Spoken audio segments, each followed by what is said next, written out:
ആയിട്ടുള്ള medical coding and ബില്ലിങ്ങിനെ കുറിച്ചിട്ടാണ്. എന്താണ് ഫസ്റ്റ് നമുക്ക് നോക്കാം, എന്താണ് മെഡിക്കൽ കോഡിംഗ്. മെഡിക്കൽ കോഡിംഗ് എന്ന് പറഞ്ഞിട്ടുണ്ടെങ്കിൽ നമ്മളൊരു ഹോസ്പിറ്റലിലോ അല്ലെങ്കിൽ ഒരു ഡോക്ടറെ അടുത്തൊക്കെ പോയി കഴിഞ്ഞാൽ നമ്മൾ പേഷ്യൻസിന് ഒരു ഫയൽ ഉണ്ടായിരിക്കുമല്ലോ. ഈ ഫയൽസിൽ ആ പേഷ്യൻറ്റിനെ സംബന്ധിച്ചിട്ടുള്ള എല്ലാ കാര്യങ്ങളും ഉണ്ടായിരിക്കും. അതായത് നമ്മളിപ്പം എന്താണ് വന്ന സമയത്ത് എന്താണ് അസുഖം ഉണ്ടായിരുന്നത്, മുമ്പ് എന്തെങ്കിലും അസുഖം ഉണ്ടായിരുന്നോ, ഇപ്പോൾ കറണ്ട് എന്തൊക്കെ പ്രൊസീജിയേഴ്സ് ഡോക്ടർ കൊടുത്തിട്ടുണ്ട്, എന്തെങ്കിലും എക്സ്ട്രാ സർവീസസ് കൊടുത്തിട്ടുണ്ടോ, ഇങ്ങനെ ആ പേഷ്യൻറ്റിനെ സംബന്ധിച്ചിട്ടുള്ള എല്ലാ കാര്യങ്ങളും ആളുടെ ഫയലുണ്ടായിരിക്കും.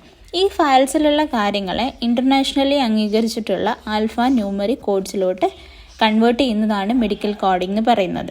ദെൻ എന്തിനു വേണ്ടിയിട്ടാണ് മെഡിക്കൽ കോഡിംഗ് ചെയ്യുന്നത്? മെഡിക്കൽ കോഡിംഗ് ചെയ്യുന്നത് നമുക്കറിയാം, നമ്മുടെ നാട്ടിലാണെന്നുണ്ടെങ്കിൽ നമ്മൾ ഹോസ്പിറ്റലിൽ പോകുന്നു, നമുക്ക് എന്ത് പ്രൊസീജിയറാണോ വേണ്ടത്, എന്ത് മെഡിസിനാണോ വേണ്ടത്, അതിനുള്ള പേയ്മെൻറ്റ് നമ്മൾ കയ്യിൽ തന്നെയാണ് നമ്മൾ എടുത്ത് കൊടുക്കുന്നത്.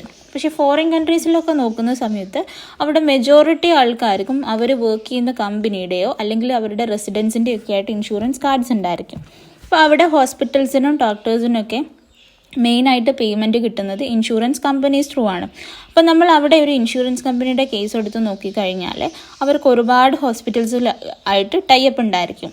ഈ ഹോസ്പിറ്റൽസിലൊക്കെ തന്നെ ഡെയിലി ഒരുപാട് പേഷ്യൻസും വരുന്നുണ്ടാവും. അപ്പോൾ ഇത്രയും പേഷ്യൻസിൻ്റെ ഫയൽസ് ആക്സസ് ചെയ്തിട്ട് വീക്ക്ലി അല്ലെങ്കിൽ ഡെയിലി ഒക്കെ പേയ്മെൻറ്റ് ക്ലെയിം ചെയ്ത് കൊടുക്കുക എന്ന് പറയുന്നത് ഇൻഷുറൻസ് കമ്പനീനെ സംബന്ധിച്ച് ബുദ്ധിമുട്ടുള്ള കാര്യമാണ്. അപ്പോൾ നമ്മൾ മെഡിക്കൽ കോഡേഴ്സ് ഈ ഫയൽസിലുള്ള കാര്യങ്ങളെ കോഡ് ചെയ്തിട്ട് ഡിജിറ്റലി കൺവേർട്ട് ചെയ്ത് കൊടുക്കുന്ന സമയത്ത് ഇൻഷുറൻസ് കമ്പനീസിന് പെട്ടെന്ന് പേയ്മെൻറ്റ് ക്ലെയിം ചെയ്യാൻ പറ്റും. ഇതാണ് മെഡിക്കൽ കോഡിങ്ങിൻ്റെ മെയിൻ പർപ്പസ് എന്ന് പറയുന്നത്.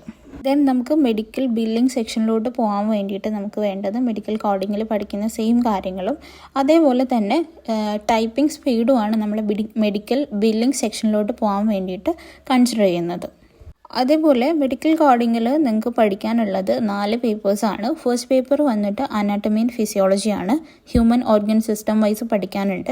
പിന്നെ വരുന്നത് 3 കോഡിംഗ് സബ്ജക്റ്റുമാണ്.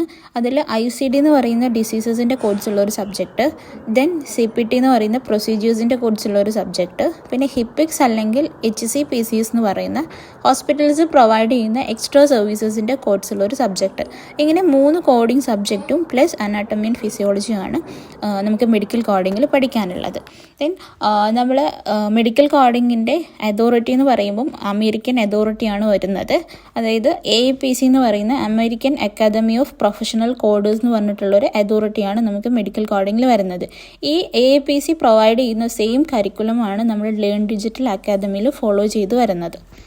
ഇന്ത്യക്ക് അകത്തും പുറത്തുമായിട്ട് വിദേശ രാജ്യങ്ങളിലാണെന്നുണ്ടെങ്കിലും ഇന്ത്യക്ക് അകത്താണെന്നുണ്ടെങ്കിലും ഒരുപാട് ജോബ് ഓപ്പർച്യൂണിറ്റീസ് കറൻ്റ്ലി ഉള്ളതും ഫ്യൂച്ചറിൽ അറിയാം. നമുക്ക് ഓൾ ഇന്ത്യ ലെവലിൽ തന്നെ നോക്കുന്ന സമയത്ത് എല്ലാ ഹോസ്പിറ്റൽസിലും ഇൻഷുറൻസ് സിസ്റ്റം വരാൻ ചാൻസ് ഉണ്ട്. അതുകൊണ്ട് തന്നെ ഇപ്പോൾ കറണ്ട് സിറ്റുവേഷൻ നോക്കുകയാണെന്നുണ്ടെങ്കിലും ഫ്യൂച്ചറിൽ നോക്കുകയാണെന്നുണ്ടെങ്കിലും ഒരുപാട് ജോബ് സാധ്യതകളുള്ളൊരു മേഖലയാണ് മെഡിക്കൽ കോഡിംഗ് സെക്ടർ എന്ന് പറയുന്നത്.